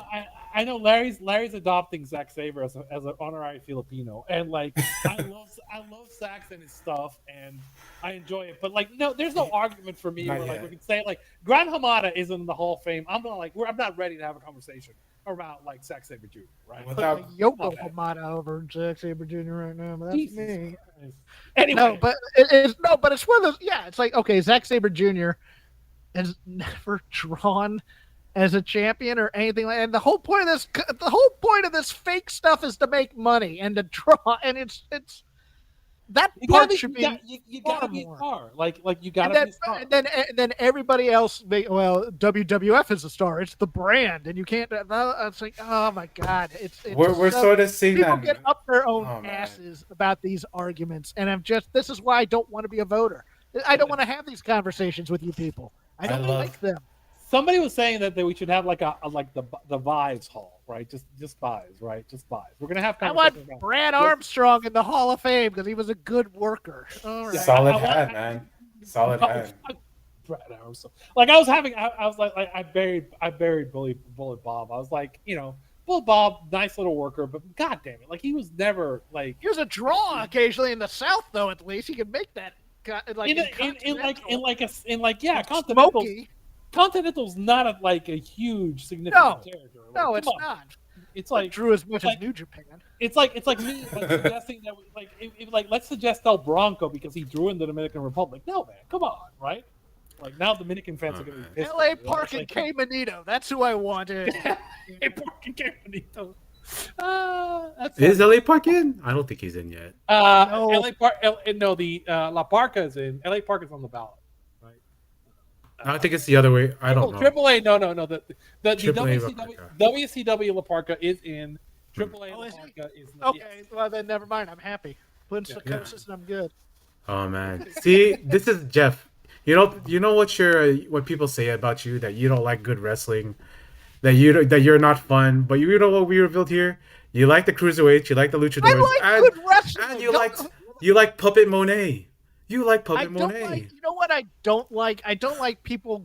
I don't like good, technically sound, snowflake, judging stuff. I want heat in my wrestling. I want emotion in my wrestling. And I occasionally want to laugh at wrestling because it's so dumb. And That's why I love lucha. That's why I love like lucha. it's exactly like going to Broadway or going to the theater. I want an experience that moves me, right? It's like I want to be immersed in the experience, and I want to feel things, and I want to see new things, right? And I think that's a problem that like current American wrestling has, is that it's stuck in a rut, and it's giving me the same thing over and over, and I don't want that. I want to see different. It's not just American wrestling, because this is where people, when they go, oh, I'm going to go to Japan and watch guys in black tights and black knee pads smack the crap out of each other and not sell it. And it's like, I could watch Power Slap and get the same crap from that. It'll be a little bit more fun. We watch Dragon Gate. We watch Dragon Gate. Yeah. Like I'll go watch Dragon Gate or watch like Tokyo Joshi Pro or something where like, yeah, I mean, like they're like trying to do weird and different things. And we might see like the random luchador show up and they'll do a comedy match. And again, like it can be a little bit silly, but like ultimately what I want to see like is it isn't just a choreographed dance. It's like there's gotta be like story, right? Like the where people get mad at me for loving Toru Yano. That's where they get mad. Oh, I love Toru Yano. No, yes, because he's an absolute deconstructed professional wrestler. He doesn't want to do anything. He just wants to sell his gear, wants to entertain the fans and get out of there. I loved it when he's in the G1 and there's always that threat that he's gonna win like in 10 seconds. I love that about him. That's why I miss him in the G1. There was nothing more fun than tweaking Voices of Wrestling people who I love them to death. But Rich especially was the easiest one to get on this, where it's Toru Yano is ruining the sanctity and the purity of the G1. And I'm like, do you want these guys to break themselves every night for your pleasure? Let them have the night off and let them have the respite and let the audience have that breather. I understand if you're treating this as real. You don't want Toru Yano in your who's the best wrestler round robin clusterfuck or whatever you're doing here. That said, I just want to be entertained a little bit, and I have no problem with a Kenny Omega Toru Yano match where he beats his legs together to get the count out. Oh, you're ruining, because I'm not taking it that seriously. I'll go play TEW or whatever Oliver Kopp's thing was that I still love, and Oliver and I are friends, and I love wrestling simulators, and I love my Fire Pro and doing an auto tournament and watching and seeing who gets 5-star matches and that that's fine and stuff. Brother, you're in the right podcast right now. You are in the right podcast right now. My thing is always downloading all the old 80s and 90s tag teams and putting them in round robins with the teams of today and going, why isn't Bad Company winning this round robin against so-and-so? And, I'll put my Psychosis La Parca team in there because that's one of my favorites. we had this argument when the Gail Kim deathmatch thing happened. And I think the thing I kind of was like, and you talked about performance art before, and we were talking about like Andy, and I think ultimately the goal is always to provoke that reaction and get us like immersed, right? And so I respect like the deathmatch wrestlers, and I respect the comedy wrestlers, and I respect like they're doing different things and they're trying things and they're being artistic, and they're I don't want to watch like the 20th, like Doc is gonna get mad at me here, like Larry's gonna get mad, but I'm gonna say like I don't necessarily want to watch like another PWD I don't care, match, right? I hated those. Gail Kim was fine until somebody invoked Cornette into the argument, and then everybody lost their shit. I think the part that I didn't like was the fact that like we're kind of when she it was kind of dismissive of the whole deathmatch thing, whereas I think like a lot of that is very much performance art. These people are like, it was dismissive. She just said it's not for me, and everybody's like, "What the hell are you talking about?" It's like, and this is why, because it just looks like people hitting each other with shit and stuff. It's like I get that, and I went to XPW out here when it was first starting, and almost ended up with a job there, and I'm thank God I didn't. He would have paid you in porno, man. That's what happened to my. Well, that too. But it's like, I would have been a manager cutting racist promos to Hispanic people, and I would have gotten killed. So no, man. thank you. The heat in Olympic was so hot for like wait, I remember what's his name? I remember Shane Douglas cutting an anti-Mexican promo. It was it was rough then. Well, yeah, but I mean, it was also like one of those things. Like XPW never understood the charm of ECW, and ECW later forgot what their charm was. Was you could see all these different styles of wrestling in this one place. This is before everybody got poached and whatnot. But then it became, it's all about the hardcore stuff. And I remember, and it's like, no, it's not all about the hardcore stuff. And then when WWF made their hardcore division, and they took all the charm out of hardcore wrestling. And now you get it weekly with Jon Moxley. It's like Jon Moxley wants to be a CZW wrestler in the middle of AEW. It's like, stop it! I don't want to watch a combat zone. I've always said that like Jon Moxley's is north is always there's this video of Onita walking out in the Tokyo Dome. And he's walking out, he's smoking, he's got his jacket, and like the Japanese fans are pelting him with like garbage, drinks and garbage and beer, and he's just sitting there smoking and just like getting heat. Like that is exactly what Jon Moxley. That is his ultimate. I want those audience reactions again, though. I'm tired of both these guys. This is wrestling. Clap, clap, clap, clap, clap, crap. I want people to boo heels and cheer babyfaces. That's why I love Evil. I don't know how we get past that. I thought this latest Moxley run was a good attempt at it, because I think by the end he was getting the exact kind of right heat, and there was like visible satisfaction from the crowd from that result. I don't. I'm going to push back on this. I think this was go away heat because he never committed to his bit.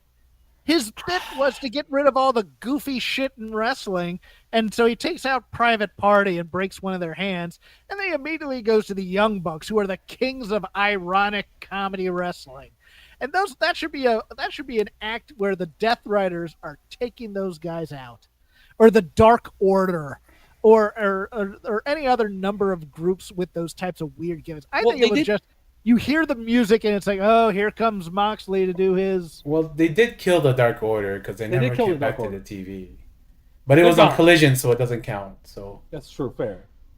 Never gave Yuka Sakazaki the chance to run that thing. God, I you know what, guys? So this next Dynamite is the Blood and Guts War Games. I did not like this women's build at all. They could have done so much with this, and they decided not to. How did not make the Aminata injury part of the War Games angle? Well, I mean, like this goes back to like you remember when Chuck E. T retired, right? And like Chuck E. T retired, and like it was in the middle of like when Ospreay was doing the whole thing where he didn't want to do the Tiger Driver 91. Yeah, and I was like, why didn't you just have Chuck E. T wrestle Ospreay, and Ospreay gives him the Tiger Driver 91 in a match? Yeah, or he forgets he can't do it or whatever, and then he's concussed and forgets it, does it, and Chuck E. T's just gone, right? Forever, right? He's never coming back. You know he's retiring. Use that, use it, right? Like I don't know. It's like There's so many missed opportunities. I'm not a fan of just randomly going like, you know what, we're gonna have blood guts on the calendar, so we gotta have a match. I want build out of AEW, and I say this every week. I'm fine with Mox and Darby working towards like stipulations matches because it makes sense. Like the whole stipulation matches with like MJF and Mystico. Like you work towards the stipulation. That is fine. That is traditional. That works. That is storytelling. Just saying, like, you know what? We're gonna have this big, like, it just makes no fucking sense to me, right? It's WWE booking in the bad way, where like we're booking around a specific stipulation. We're booking around the stipulation match as opposed to bringing the stipulation in its natural form. Make wrestling fun again. Play these rules hard. That's all you need to do. Like, and they were brawling like every week, right? They were brawling every week for the entire summer, and then they just sort of stopped, and then they said War Games, and then they just didn't build to the War Games until this week, I think. a little bit. I got a heart out in Five Guys, by the way. Yeah. But I absolutely don't like this build. That's all I had to say about that. I wish Yeah, I there mean, was I more think respect towards it. some of the stuff that's been nice is they've worked a little bit, like having FDR go past the start time of the last pay-per-view, like have stuff that is spontaneous and makes it look like you're more of a natural story. They've been telling a story that would have been perfect for the women's war game or Blood and Guts, because they've mentioned every time she's on screen, Tekla attacked a promoter. That's why she's here. Yeah. Have her attack the promoter here, and the only way we can control her is we put her in a cage. That'd be Right, great. but they you gotta work these stipulation matches. You can't work it on a regular calendar. Like, it has to be worked in the story, and it has to make sense with the booking. And again, this should be the job of the. I do kind of suspect part of this is also, I mean, it's being a bit lazy, and also I think Tony probably like paying more attention to the Jaguars than anything that's all going on in AEW. So like you get like this whole mixed bag on this thing. But again, it's. I do wish people took a little bit more care in how they book this stuff. He has an Right. entire staff to book, though, too. He can make the matches, but if he's taking creative on himself and he's not doing it, then gonna it's burn his out. fault. Yeah. And it's one of these things where it's like, yes, he can make these matches, and yeah, they'll be bangers. But then he goes, okay, you guys think of a story, and we'll put it on TV, and I'll format it into the thing. It's like, you know, how is Will Washington making his money? Because he was supposed to be He's the director of lore. Yeah. Hey, Jeff. Yes. So I know you have a hard out, so I do ask these two questions of people who make their first appearance on this show. Okay. Okay. So my first question is, because we're about to hit Thanksgiving time. So what's your Thanksgiving plate, and what's your dessert? That's one question. I'm big on turkey. Uh-huh.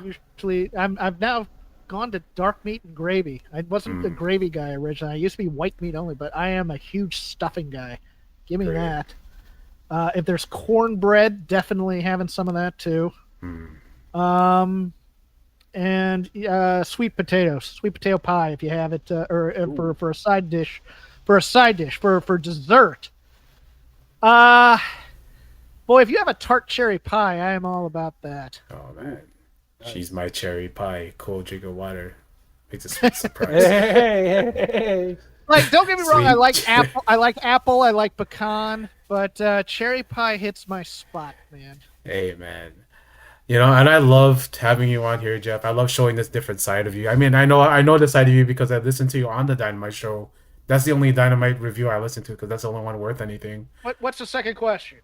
And the second question I ask is, if you had a rainbow appear out the sky with a message from Jeff Hawkins, what would that be? Oh, I'm so cliche. I don't do rainbows. No, you know what? This is a true story. When my dad died, Yeah. my brother was in town, and he was trying to make it back in time. He had gone to visit, and he had as a surprise, and my father passed away unexpectedly while he was there. But there was a double rainbow there, Wow. right over where the house was. I wouldn't want to say anything. I just wanted to be as beautiful as that. My brother caught a picture of it, and it's the most beautiful double rainbow I've ever seen. Hey, Jeff, if you could send that picture to me, I can make that the thumbnail for this episode. I'll see if I still have it. It's probably buried in my text messages somewhere. But yeah. Yeah. Worst case, I got a double rainbow picture I got today. Weirdly enough. Oh man, over in Puerto Rico. I gotta say, Jeff, again, thank you for coming on to this. I respect you and your work so much. I will watch you to do your plugs because I already saying, find them on Fightful. Not on Fightful. Find them on the Fight Game Media. I used to be on Fightful. Yeah. Find them on Fight Game Media. Find them on Voices of Wrestling. I Shake Them Ropes. Occasionally on Fightful with Sean Ross Sapp. I'm in the rotation. I'm kind of emeritus there. So, we're both suffering through the Bengals season. And that's the only, I mean, jeez, that's enough. I do enough wrestling shows, for God's sake. Hey, Joe Flacco is elite, right? Sorry. I didn't ask for him. I had a quarterback, and then he got hurt. No, funny enough, he's actually been okay. I'm not going to bury Flacco because he's been okay. Like Garrett, I'm so happy that my Niners are on a upswing. I just love that. I'm just a happy fan right now. You know, my Dodgers won the World Series. The Lakers have a winning record right now with their triangle of white boys without Luka and LeBron. Bronny's paying out on the Lakers. I am just really happy right now as a California guy. As a Boston guy, boo!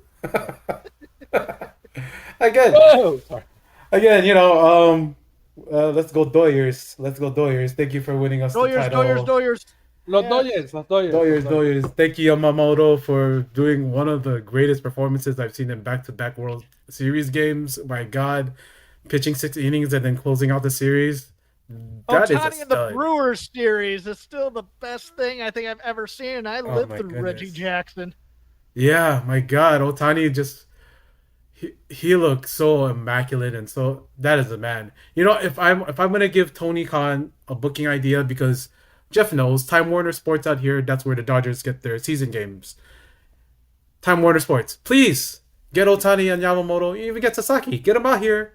Maybe I'll take a picture with Takeshita or Okada, or even better, Takeshita and Okada. Just that picture alone. You gotta take a picture with one of them so the other one gets jealous. Oh.